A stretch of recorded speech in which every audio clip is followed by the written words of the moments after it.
and you are listening to Radio Free America. This is our Radio Free America broadcast number 33, part 5 of the Iran-Contra stuff, and tonight we're dealing with mysterious deaths and break-ins, and we've still got one more broadcast coming up. And just for those of you just tuning in who have missed the first part of the broadcast or have never heard this broadcast before, we might want to mention to you these are archive broadcasts. They are unlike our regular Sunday show. They tend to be one topic, rather dense in information, and no phones. We don't answer phone calls, so they sometimes make difficult listening, and we appreciate that, and that's why we advocate that people tape. And we will mention later in the broadcast, again, the address and phone number of the tape duplication service that makes these tapes available if you cannot do your taping at home. Alrighty. Now, basically what we've been looking at concerns the mysterious death of people connected in various ways with these investigations. We took a look at, we're beginning, I should say, by taking a look at people, either investigators or participants in the Contra drug traffic, that is to say the primarily cocaine traffic, but also marijuana traffic that was being used to finance the Contra supply effort.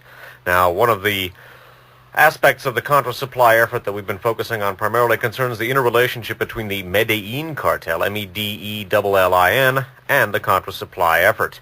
And one of the people connected with the Contra supply effort, and specifically the drug-running aspect of it, was a man named George Morales. George Morales was, among other things, a championship speedboat racer who subpoenaed, among others, George Shultz, the Secretary of State, and George Bush, the Vice President, as witnesses in his trial. We took a look at Morales in considerable length in Radio Free America number 29.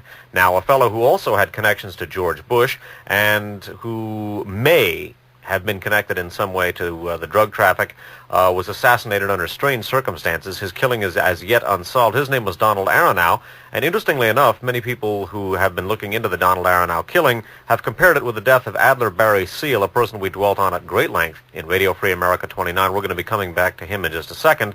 Barry Seal also was assassinated, and he also appears to have had a lot to say with regard to the Medellin cartel and its relationship to the Contra supply effort.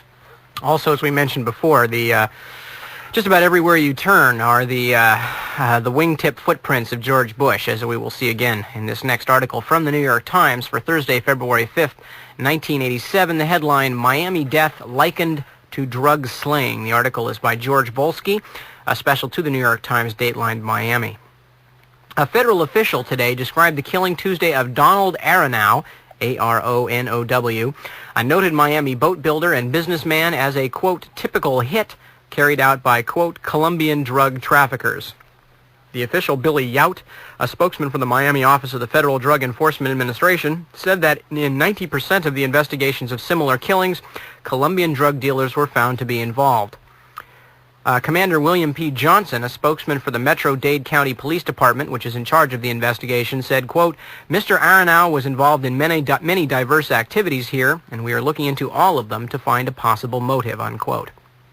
The 59-year-old Mr. Aronow was shot at 4 p.m. yesterday in the northeast section of Miami, where there are many boatyards and marinas. He was shot several times from a dark blue late-model Lincoln Town car.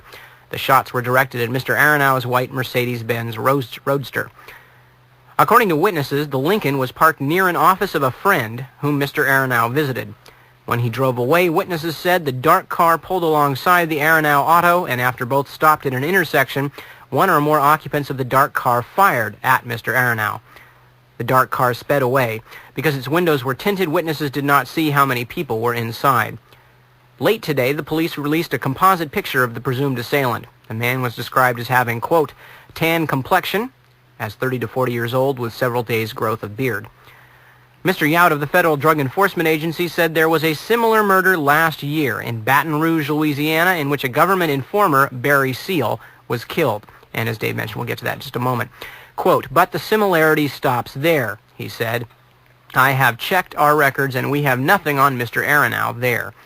Mr. Yout said that the agency was willing to assist the county police if asked. Skipping down in the article, Mr. Aronow was best known for his design of a speedboat called the Cigarette, now notorious for its frequent use by drug smugglers to transfer drugs from motherships into the many unwatched spots on the South Florida coast. In the last several years, law agencies have also began using speedboats of the Cigarette type, some of which can go 80 miles an hour. Since 1985, the Customs Service has bought 13 of the boats from Mr. Aronow. Mr. Aronow also became a friend of Vice President Bush, who owns a 28-foot cigarette built for him by the cigarette racing team of North Miami Beach. Anna T. Barnett, the Executive Assistant United States Attorney in Miami, was quoted in the Miami News today as saying that Mr. Aronow had a, quote, close working relationship with the Customs Service, unquote. She added, quote, of course he made a lot of money from his contacts with the service. Now, a couple of things obviously interesting. We talked at great length in the past when George Bush started to head up the Federal Drug Task Force in the Miami area. We talked about how reminiscent, considering George Bush's own background with the CIA, how reminiscent this was of the Nixon administration's so-called big drug push to destroy the heroin market, which in fact only transferred the heroin market to political friends and allies of Richard Nixon. Also, no less an authority on dirty dealings than Frank Turple, former intimate of Edwin Wilson, himself currently a federal fugitive, said, well, basically the whole thing with George Bush and the Drug Task Force is it's their excuse to use the DEA as basically, to paraphrase him, as a hypodermic to inject the CIA directly into a lot of other Central American affairs and Caribbean affairs that they weren't involved in already. Interestingly enough, Donald Aronow not only was a friend of George Bush's, killed in a drug-type hit, but was also working with the Customs Service, and his boats were used extensively for drug smuggling. As we've talked at great length, the Miami drug smuggling industry is perilously close to being, in fact, part of the Miami right-wing political intrigue division of the CIA. Now, George Morales, remember, one of the Contra drug traffickers, or one of the people trafficking on behalf of the Contra supply effort, was indeed a championship powerboat racer. So the powerboat connection here is one to think about. Now, the people who were being interviewed in that article described the killing of Donald Aronow as being similar to that of Adler Barry Seal. Now, again, we dwelt at considerable length with Adler Barry Seal in RFA number 29, the first program in our Iran-Contra Gate series.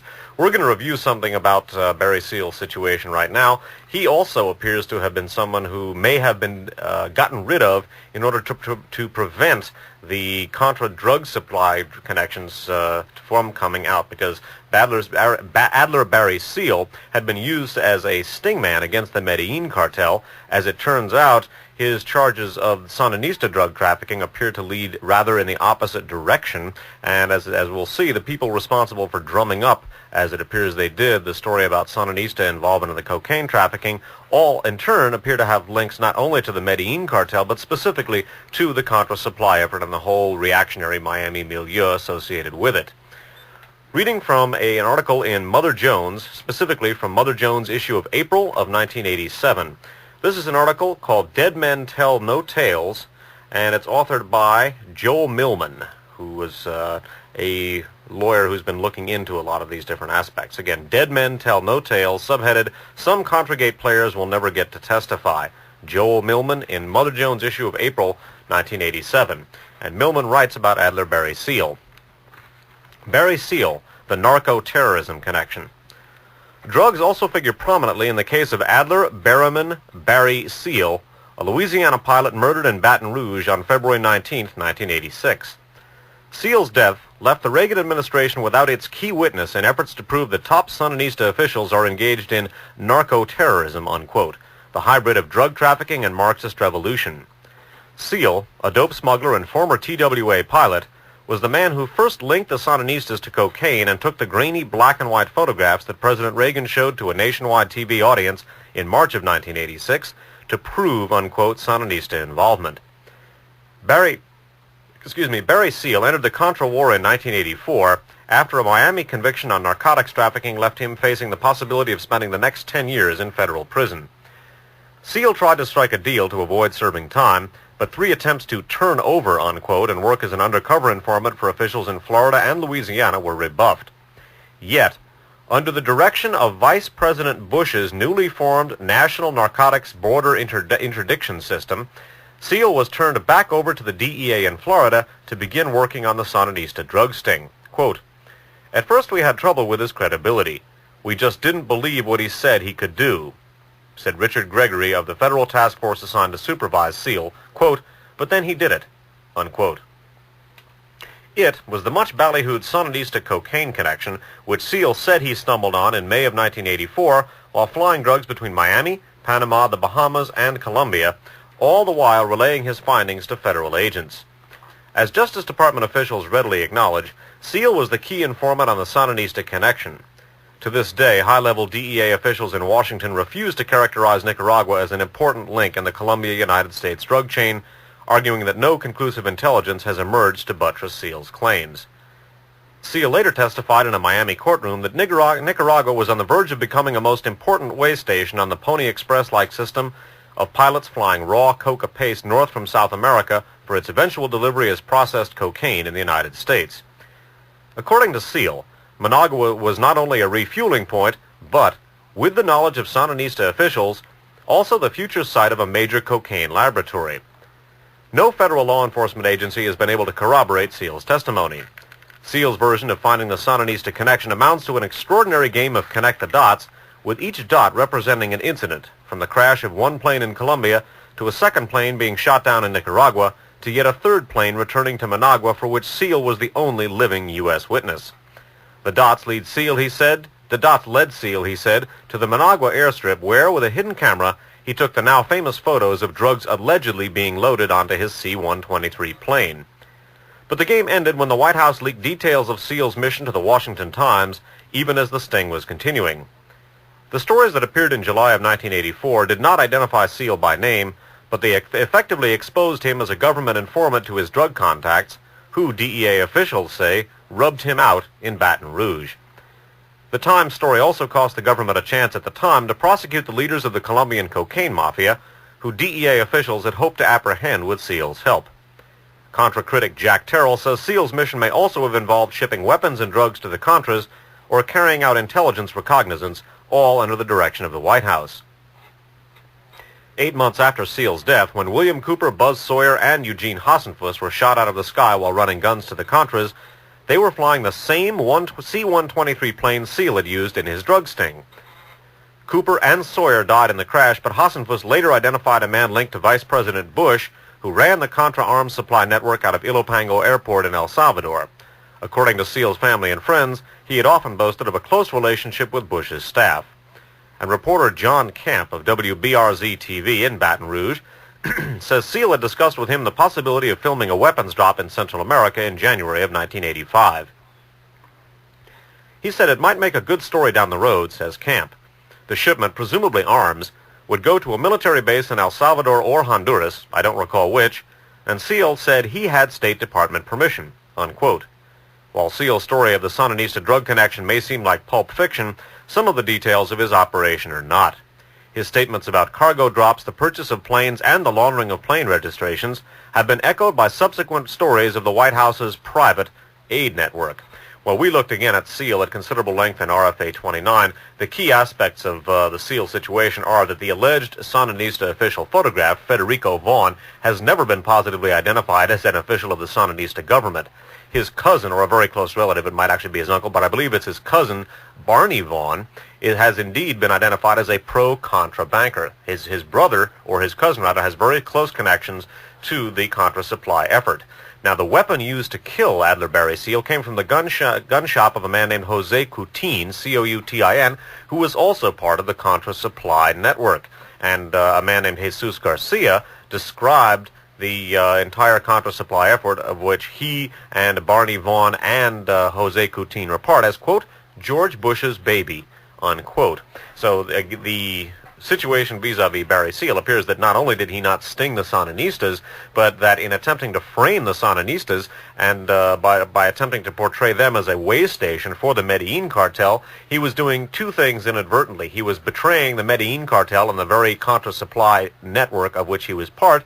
He also was signing his own death warrant, because what is not mentioned in this article is that the federal government had removed its protection from Barry Seal, himself a federal witness, shortly before before he was machine gunned with a weapon from Contra supporter Jose Coutin's gun shop.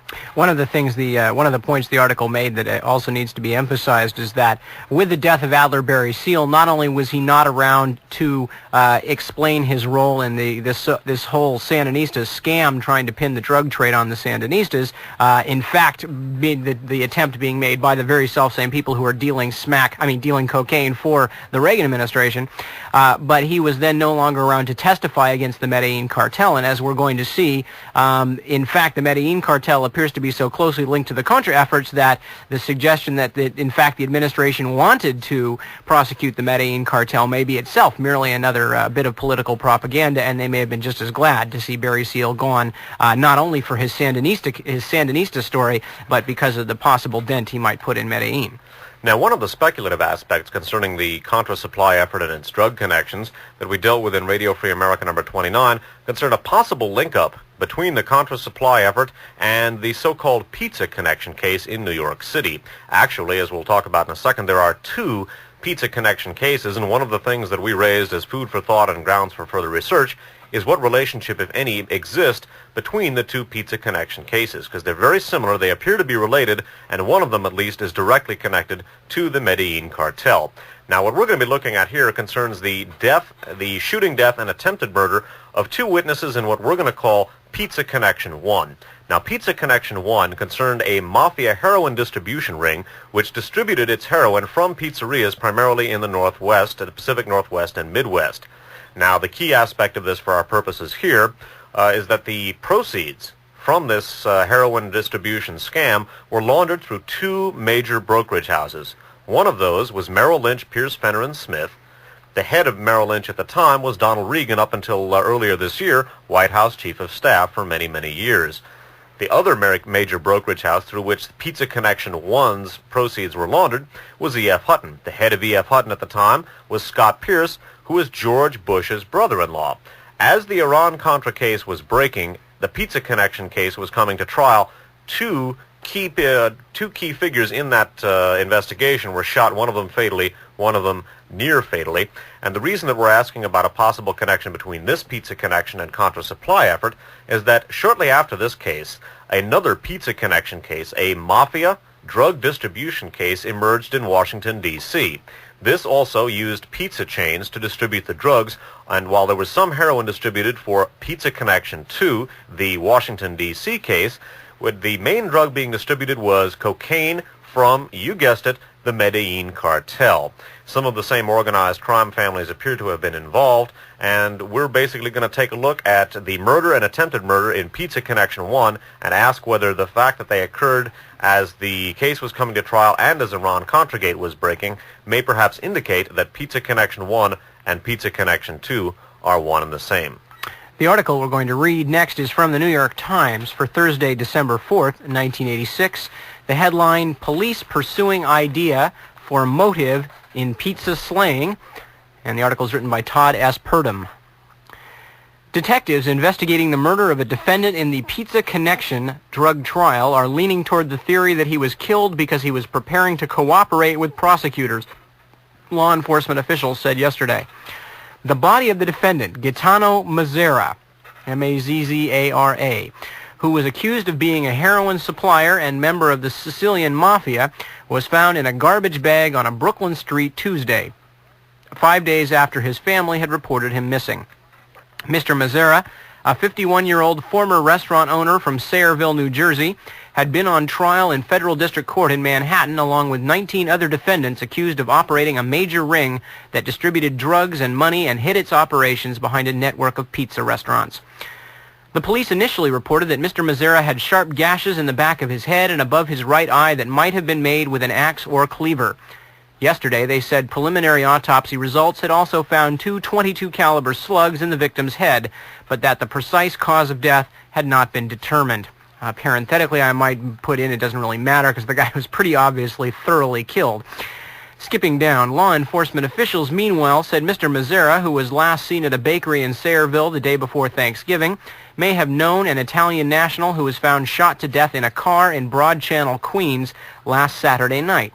The officials said the victim in that case, Francesco Caruso, age 39, was a courier who transported drugs between the United States and Europe.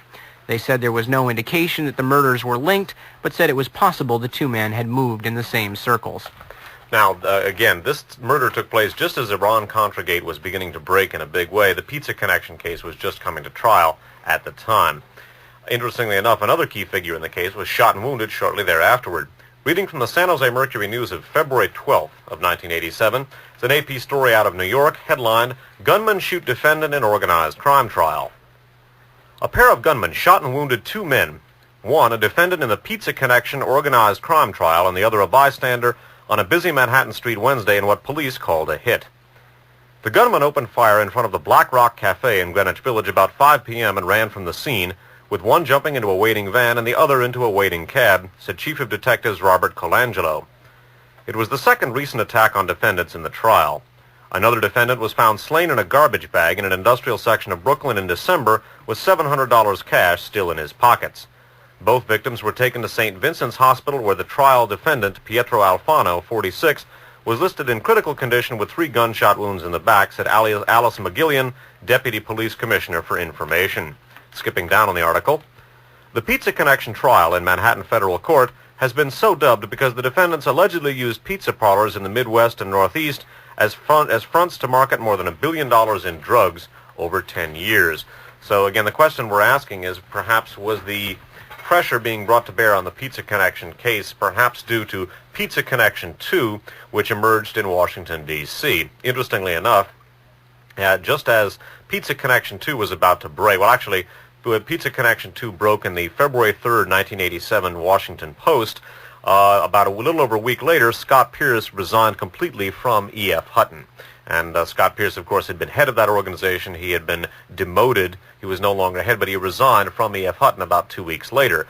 About 2 weeks after that, Donald Regan, the head of the other major brokerage house featuring in the laundering of Pizza Connection 1's money, resigned or was replaced as White House Chief of Staff. And again, the question we're asking is what relationship there might be between those.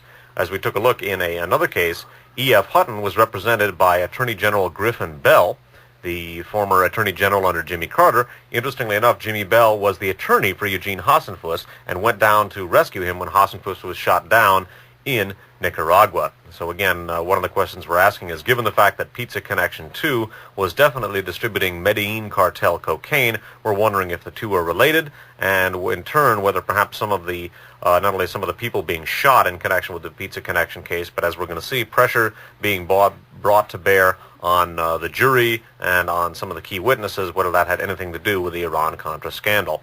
Many of the deaths that we're going to be looking at here do occur in a speculative context, but given the many, many bases touched by the Iran-Contra secret team, it's worth asking these questions.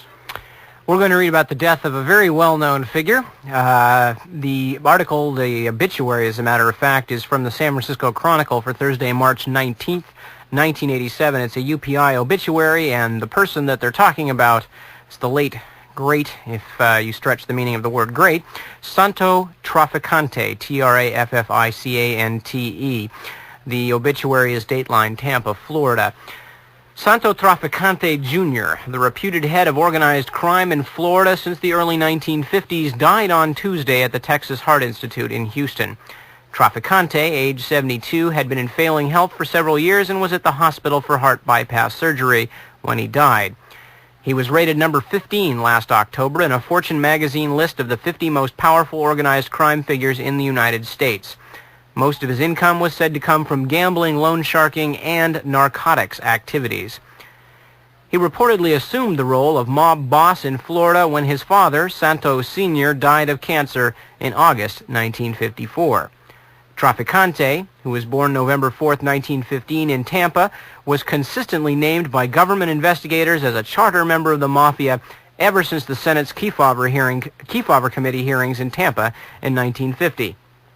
In October 1970, Trafficante pleaded guilty to an obstruction of justice charge and was given a 1-year suspended sentence for a misdemeanor, the first conviction against him that stuck. He had been arrested in the past for bribery, lottery, and investigation for homicide, but nothing was ever proven. A prior conviction on a charge of bribing a St. Petersburg vice officer was reversed by the U.S. Supreme Court. In September 1978, Trafficante told a House committee that he participated in a CIA assassination plot against Cuban President Fidel Castro because, quote, "I thought I was helping the United States government," unquote. He was also a witness in 1977 before the House committee investigating the assassination of President John F. Kennedy, but he refused to answer questions.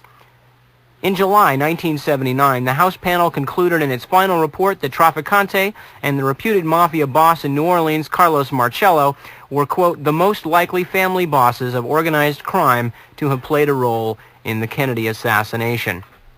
Now, one of the things, now, Santo Trafficante, first, obviously, yes, he was an old man. Yes, he was an old man who had heart trouble. However, he did die at an opportune time just to make sure that he himself was not going to be around to testify, nor could the threat of putting him on trial be used against anybody in his family. Santo Trafficante, however, has a long and checkered career that winds in and out of the tail of the CIA and the American intelligence and security establishment's operations down in Florida and in the South in general. Miami, of course, has been practically the headquarters for illicit intelligence activity for a long, long time.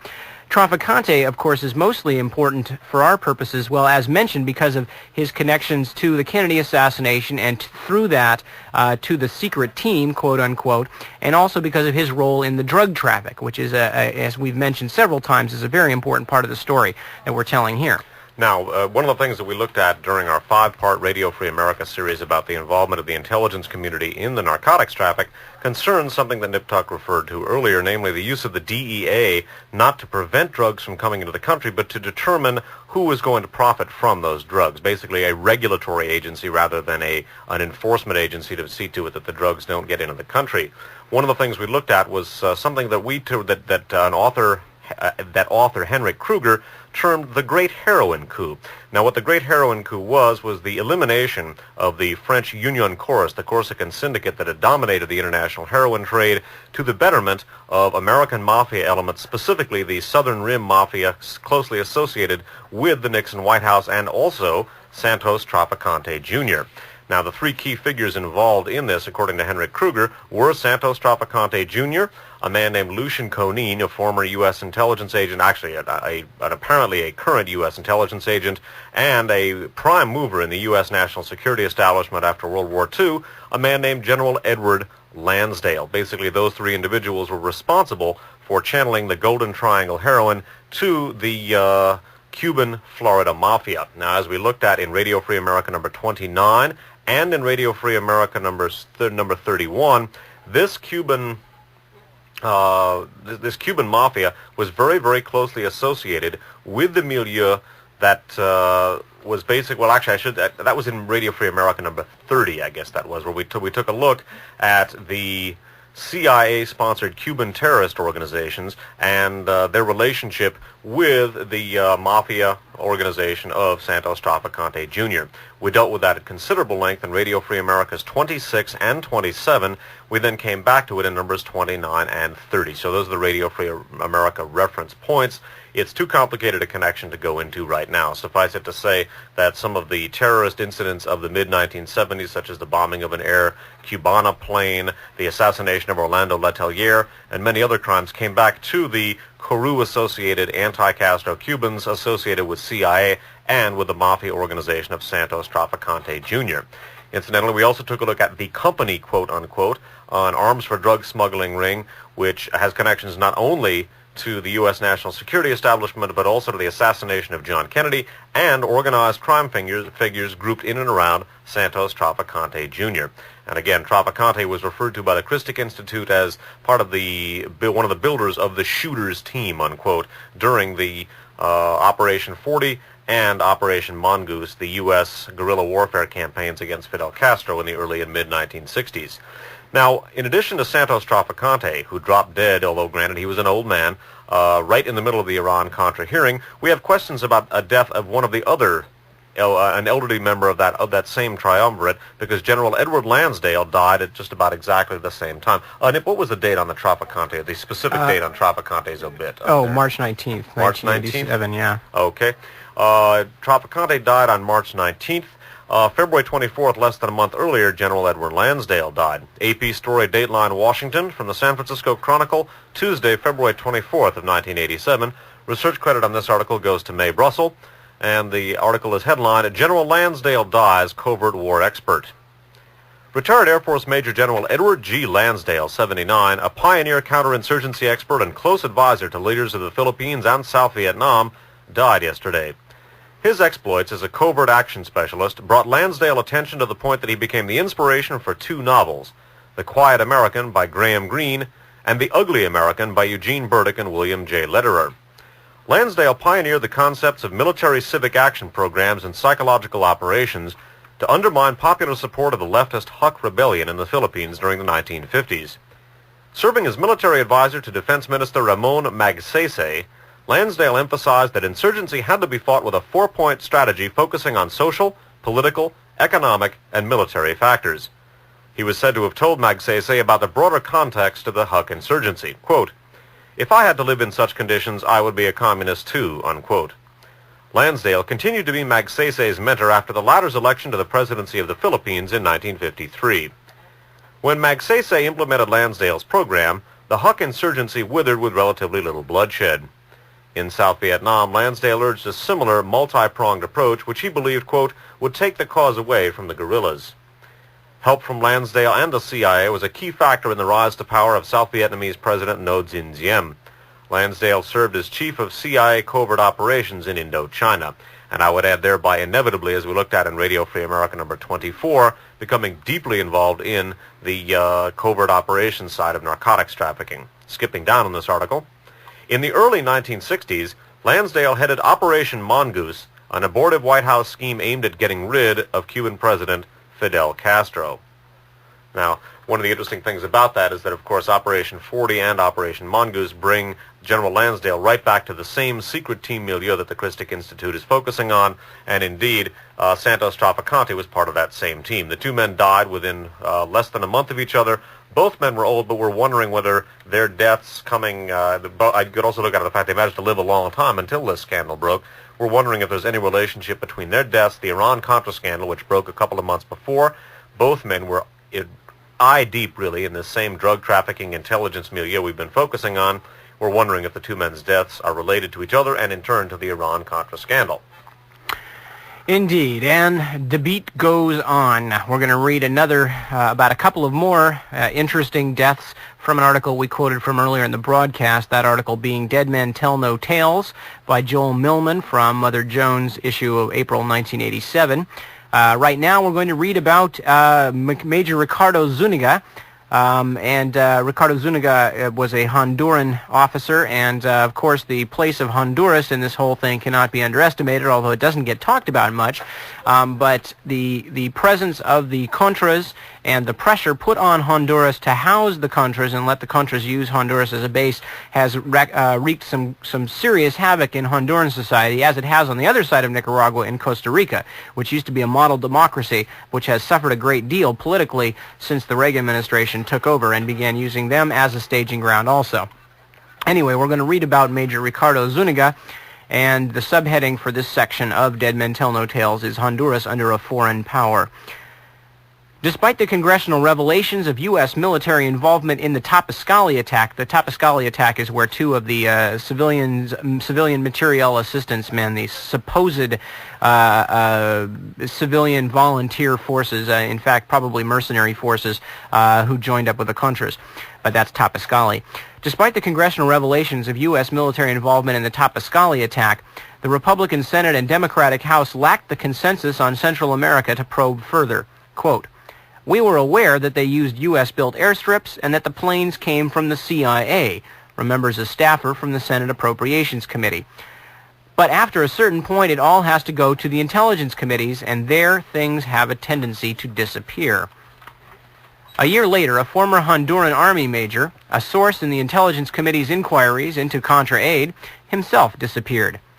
After 2 weeks, the battered and partially decomposed body of Ricardo Zuniga Morazan was discovered near Honduras's Nicaraguan border. Zuniga's murder has yet to be solved, and he is viewed as a martyr by many Hondurans who believe his killing was a result of information he provided to staffers from the House Intelligence Committee and other congressional committees in 1984 and 1985. Under almost any other U.S. administration, Ricardo Zuniga would have been the toast of the White House. A career military man and the son of a rich Honduran landowner, he spoke impeccable English, married an American woman, and was among that class of Latin machos who have long served as Washington surrogates in the hemisphere.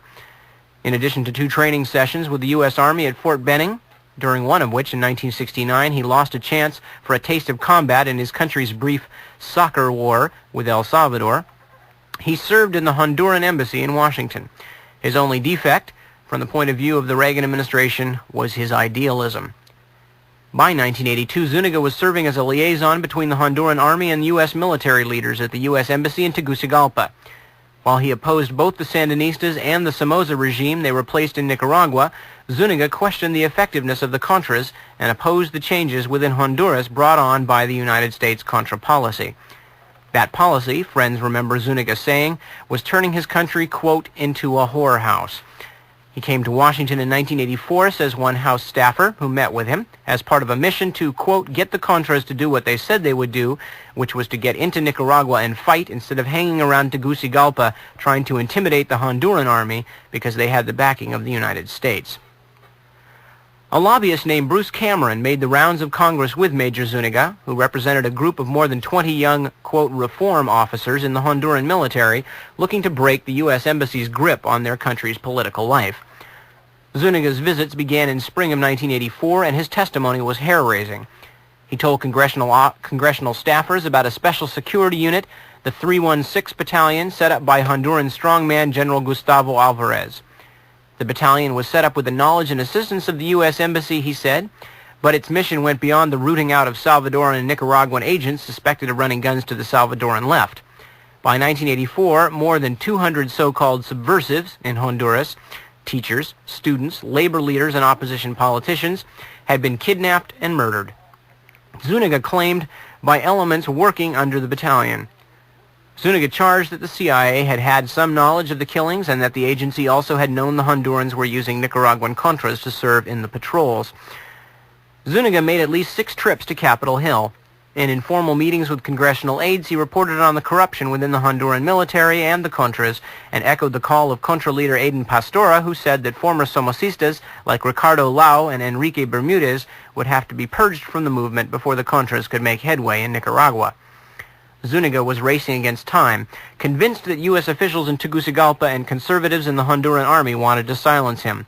Quote, he had what he regarded as reliable information that there was a concerted effort by U.S. intelligence agencies to force him out of the chain of command and completely out of the army, says Bruce Cameron.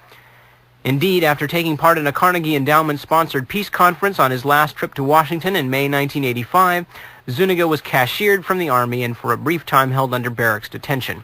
Quote, it's always difficult for people like Zuniga to know who to talk to in Washington, says a Senate staffer who met with him in 1985. And then, once they've talked, who to trust, unquote. Zuniga's efforts for reform did not go in vain. A barracks coup in 1984 removed General Alvarez from leadership, and the Honduran Army's own report on the 316 Battalion was eventually completed, supporting many of Zuniga's allegations. But his career was finished and his life was in danger. Quote, he took the heat for all the others, says one Senate staffer, referring to the young officers who ousted Alvarez. In September of 1985, Zuniga's body was found in a shallow grave near the town of Danlí, close to an area surrounded by Contra camps and now called New Nicaragua by some Hondurans. A steel file driven into his chest was the murder weapon. According to the official Honduran report, Zuniga was killed by an exiled Cuban businessman who owed him money. Zuniga's death slowed the move for Contra reform in Honduras. Enrique Bermudez remained the head of the largest Contra army, and New Nicaragua is now more a fact of Honduran life than it was when Zuniga's body was found. His death also left many unanswered questions about the Contras and their U.S. supporters, questions that are sure to come before Congress and the independent prosecutor. Excuse me. Quote, he certainly would have been helpful on the matter of where the money went, says one congressional aide who met with Zuniga, referring to the profits from the arms sales to Iran, money that Contra leaders say they never saw.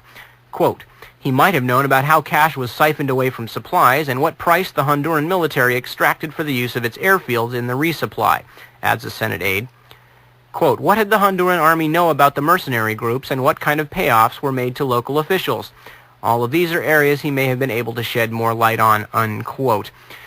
Well, Zuniga probably knew a great deal more than that, and one of the things Zuniga might have been able to talk about at some length was, again, the 316 Battalion, yet another example of apparently CIA-sponsored death squads dealing with the opposition, the political opposition, and as usual, peaceful political opposition, teachers, labor leaders, land reformers, etc., by sending out the military and mercenaries to essentially drag innocent civilians out and shoot them and dump them in ditches. This has been our foreign policy for a long time. The Reagan administration has once again revived it to a high art form. And Major Zuniga perhaps could have given some very serious information, naming names as to how early and how often the CIA was informed of the operations of the 316 Battalion.